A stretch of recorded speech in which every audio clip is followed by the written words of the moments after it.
Est-ce que c'est le moment de couper? Alors on y va. Voilà.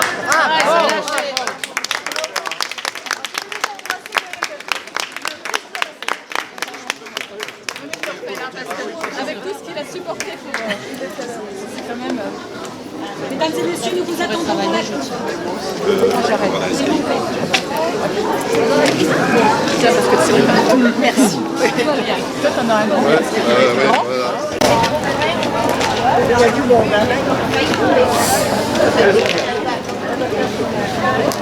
Vous voulez bien vous approcher, la cérémonie va commencer. Merci.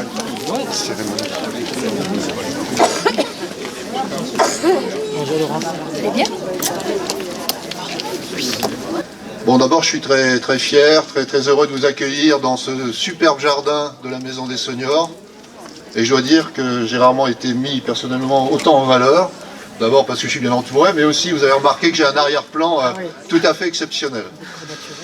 Alors je voudrais saluer et remercier de leur présence qui nous honore Dominique Estrosi-Sassonne, sénateur des Alpes-Maritimes, conseillère métropolitaine Nice-Côte d'Azur et conseillère municipale à la ville de Nice. Catherine Leland, maire de Vence, présidente du CIVOM du Pays de Vence, représentant Christian Estrosi, maire de Nice, président de la métropole Nice-Côte d'Azur, président délégué de la région Provence-Alpes-Corse. Côte d'Azur, pardon. Alpes-Côte d'Azur, excusez-moi. Alors là, c'est une bombe chez toi ce soir. Anne Satonnet, vice-présidente du conseil départemental, représentant Charles-Ange Ginesi, président du conseil départemental des Alpes-Maritimes. Je n'ai pas vu le représentant du conseil régional. On l'accueillera peut-être tout à l'heure. Je salue également ma collègue du conseil municipal, Annie Double-Battistella, qui est administratrice du groupe Action Logement, qui nous a aidés à financer cette opération et qui exerce chez nous les fonctions d'adjointe déléguée aux ressources humaines et aux affaires juridiques et à la commande publique. Je salue également monsieur Philippe Eurat, maire de Le Broc, représenté par Michel Bernard, première adjointe, Hervé Lamy, troisième adjoint délégué à l'enfance et à la jeunesse. Je salue Sophie Charançol, adjoint au maire de Saint-Paul-de-Vence, délégué à l'éducation. Mesdames et messieurs les élus, un regard ou un salut amical également au directeur général de l'ASSEM, monsieur Gilles Planté, et Nicolas Chazet, s'il est là, directeur des services de la municipalité. Je salue également Alexandra Artis, qui est responsable du pôle social et directrice du CCAS. Je remercie également de leur présence tous les services d'animation et de services à domicile et les représentants, enfin les participants au service à domicile. Je salue également, et j'en aurais terminé avec cette procédure protocolaire, mesdames et messieurs les locataires, qui je pense sont très heureux d'habiter ces locaux rénovés. Juste un mot, si vous me permettez, avant de céder la parole à Madame Leland, pour vous dire qu'en qualité de président de la Société d'économie mixte de Vence, je suis très heureux d'avoir pu participer à la réhabilitation d'un immeuble qui était très dégradé et que nous avons récupéré in extremis.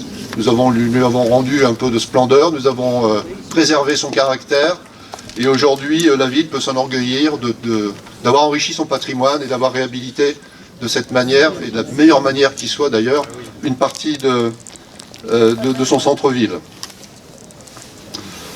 Cette opération a été l'objet d'un lourd travail, mais aussi d'un important financement, vous imaginez. Et je voudrais ici remercier toutes les collectivités qui nous ont accompagnés, mais je pense que Madame Leland, notre maire, le fera également. Mais je remercie donc la commune de Vence qui a beaucoup contribué, l'État, la métropole Nice-Côte d'Azur, la région, la Caisse des dépôts, Action Logement, le Crédit Coopératif et la Caisse d'épargne qui nous a aidés également à faire des préfinancements. De même, je remercie au nom de la SEM tous ceux qui ont permis au projet de se réaliser.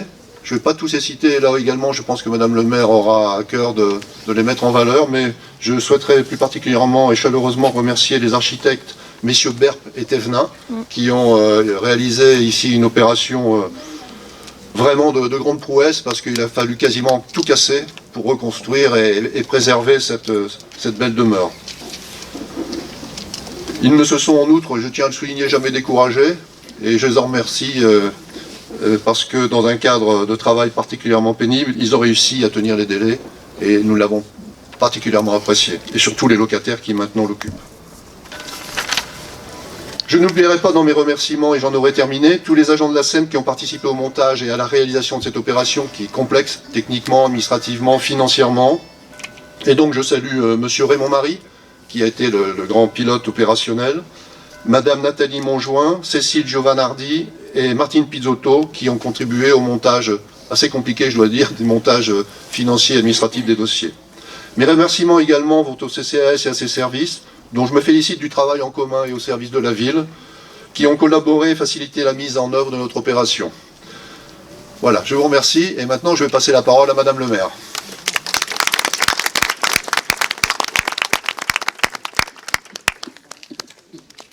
Le cinéma modernisé, le centre culturel, le coworking et aujourd'hui la Maison des Seniors ouvre ses portes avenue Isnard, en cœur de ville.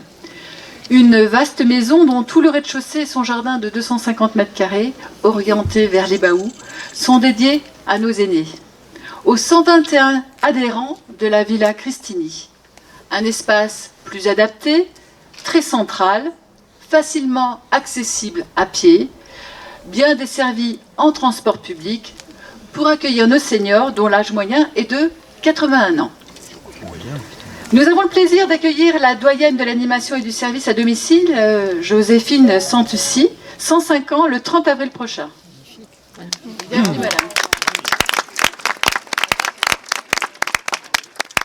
Des Vansois et des Vansoises assidus aux activités du pôle senior handicap du CCAS, piloté par Marie-France Lopez et animé par Patricia Fatoretto, Patricia Simon, Sandrine Degré et Marilyn Radier. Nous pouvons les applaudir. Source de lien social, ce nouveau lieu sera précieux pour développer des échanges, du dialogue, de l'amitié, une activité physique et puis aussi des stimulations intellectuelles si importantes pour rester en belle forme, pour lutter contre l'isolement et encourager l'autonomie le plus longtemps possible. Parce que la vie active professionnelle, c'est sur une durée, mais la vie active après le travail, c'est aussi, ça dure de plus en plus longtemps. Et donc, chaque jour, on pourra y pratiquer beaucoup d'activités qui sont déjà effectuées à la Villa Cristini, mais il y en aura d'autres, mosaïques, des jeux, de la couture. On y suit aussi des ateliers d'image de soi, des ateliers mémoire, des ateliers recyclage et création, et depuis le mois de janvier, un atelier informatique. Certains ateliers bien-être, mémoire, gym, diététique sont organisés en partenariat avec la CPAM, la CARSAT, la Mutualité française. Ces programmes d'animation sont amenés à se développer pour répondre aux besoins des futurs adhérents aussi, et puis aussi aux futurs inhérents au vieillissement de la population, l'un des grands enjeux du XXIe siècle. Savez-vous quel est le plus grand progrès accompli par notre pays au cours des 70 dernières années ? Question. Ce n'est pas le TGV, ni l'entrée dans l'âge numérique.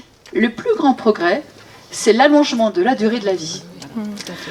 D'ici 2050, les Français de 85 ans et plus seront 4 fois plus nombreux et les 60 ans et plus seront 24,3 millions. Au XXIe siècle, 4 générations d'une même famille peuvent désormais coexister. C'est une chance de pouvoir vivre plus longtemps et un formidable progrès. Mais ce progrès est aussi un véritable défi à relever. Aujourd'hui en France, 1,2 million de personnes de plus de 60 ans se trouvent en situation de dépendance. Il ne suffit pas d'ajouter des années à la vie, il faut ajouter de la vie aux années pour que ce progrès en soit vraiment un. Gageons que ce nouveau lieu de vie y participera. Initié en 2016, ce projet a connu un coup d'accélérateur en 2018. Formalisé par les conseils municipaux du 9 avril et du 3 décembre, le dossier a vu les subventions communales doubler en 2018 pour permettre sa concrétisation et son portage par la SEM de Vence, pilotée par Jean-Claude Créqui et dirigée par Gilles Planté. Pour favoriser la rencontre entre les générations, nous avons associé à ce nouveau foyer 4 logements sociaux, un T1, de 15,88 m au rez-de-chaussée, 2 logements au premier étage, un T1 de 20,50 m côté jardin et un T1 de 28,31 m côté avenue. Au deuxième étage, un T3 de 56,80 m. Débuté le 7 novembre 2018, les travaux ont duré un peu plus d'1 an et côté finance, la commune a devance à participer à hauteur de 350 000 € et a bénéficié de subventions 40 000 € de l'État, 13 258 € de la métropole Nice-Côte d'Azur, 18 000 € de la région. Nous devons cette belle réalisation au maître d'ouvrage, la SEM de Vence, et au suivi par Raymond Marie, qui est là. Je l'ai vu. Pour la maîtrise d'œuvre, le cabinet d'architectes vensois très connu, Alain Berpe, et plus spécifiquement Dominique Thévenin. Les bureaux d'études CMI Ingénieur Béton Nice, BET Euroscope Ingénierie de Mont-en-Sartoux, représenté par Jean-Paul Escache et Christian Soubeyran. Le bureau de contrôle H2TEC d'Aubagne, représenté par Hubert Amblot. Le bureau d'électricité Azur Diagnostic de Nice. DAV Coordination SPS Sécurité Santé du Luc en Provence, représenté par Henri Obadia. Pour les entreprises, terrassement, gros œuvres, étanchéité, cloison, faux plafond, isolation VRD, entreprise AGO de Cagnes-sur-Mer, représentée par Alain Emmerich, couverture par Spinelli Charpente de Saint-Blaise, Hervé Spinelli. Pour les menuiseries aluminium, la serrurerie métallerie, l'entreprise Métafer de Vence. Pour les menuiseries bois, menuiserie Bron de Saint-Janet, M. Braun. Carrelage et faïence par Azur Bâtiment de Juan-les-Pins, représenté par M. Ben Abdelhaïl. Pour la plomberie sanitaire, Sermatec de Valoris, représenté par M. Arnaudet. Électricité et courant faible, TIB de Vence, représenté par Jean-Denis Ricci. Peinture enduit, revêtement de façade, nettoyage, entreprise Delan de Nice, Anthony Delan. Espace vert et plantation de Montauroux, représenté par M. Ferrette. Une combinaison de savoir-faire au service du grand âge et de l'inclusion sociale. On mesure le degré de civilisation d'une société à la façon dont elle traite ses aînés. Alors, voilà, c'est comme ça que nous essayons de participer à cette amélioration de la vie. C'est par cet espace rendu le plus joli possible. Et je sais que chacun, et les adhérents et les animateurs, vont faire en sorte de rendre cet aspect encore plus cocooning, c'est-à-dire qui corresponde exactement à tout ce que vous souhaitez faire dans cet espace. Alors nous vous remercions beaucoup. À tous les adhérents, nous sommes très très heureux de partager ce lieu commun, cet espace commun, un espace de partage, et que l'idée c'est bien sûr toujours d'augmenter les liens, les échanges, les liens sociaux, parce que c'est ça la vie. Merci.